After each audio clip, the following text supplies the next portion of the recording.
నా పేరు ఎం మొహమ్మద్ ఉమర్, ఇంటి పేరు ఎం. ఈ నొప్పి 6 నెలలు అయింది. నొప్పి వచ్చంటే ఆడేదో చూపించుకుంటుంది. నిలవలేను, తిమ్మిరి వస్తుంది, అయ్యాకు నొప్పి లేదు. నొప్పి మాత్రం నొప్పి పోయింది, తిమ్మిరి మాత్రం ఎక్కువైంది. ముసుకునే సాధ్యం నిలవలేను, కూర్చుంటే నొప్పి ఉండదు, నిలబడితే నొప్పి. అందులో తిమ్మిరి కింద, ఇప్పుడు తిమ్మిరి వచ్చి వచ్చి కింద పడతానేమో భయం. దానికి సార్ మాత్రలు రాసేసినాడు. ఆ తిమ్మిరి అనేది గోవంతో తగ్గింది. ఎన్నాళ్ళ నుంచి ఉండింది? 6 నెలలు అవుతారు.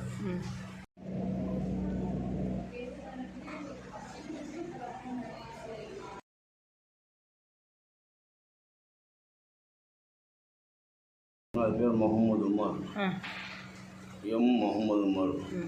నేను ఆసుపత్రికి ఇంతకుముందు 6 నెలలు పక్కన తిరిగిన, ఏం బాగా కాలేదు. కాలు నొప్పినది. ఏ కాలు? ఈ కుడి కాలు నొప్పినది. చూసినాక మాత్రం ఇచ్చి నొప్పి తగ్గింది, కానీ తిమ్మిరి ఉండడం వచ్చేటట్టుగా భయం వస్తుంది. అది దాని భయం ఉండి సాయం చేయాలన్నాడు. ఆపరేషన్ చేసిన తర్వాత ఎలా ఉంది? అప్పుడు తిమ్మిరులు తగ్గినాయి. ఇప్పుడు ఆపరేషన్ చేసినాక నొప్పి తగ్గింది, బాగుంది, బాగా నడుస్తున్నాను. దానికి అభ్యంతరం ఏం లేదు, బాగుంది సార్.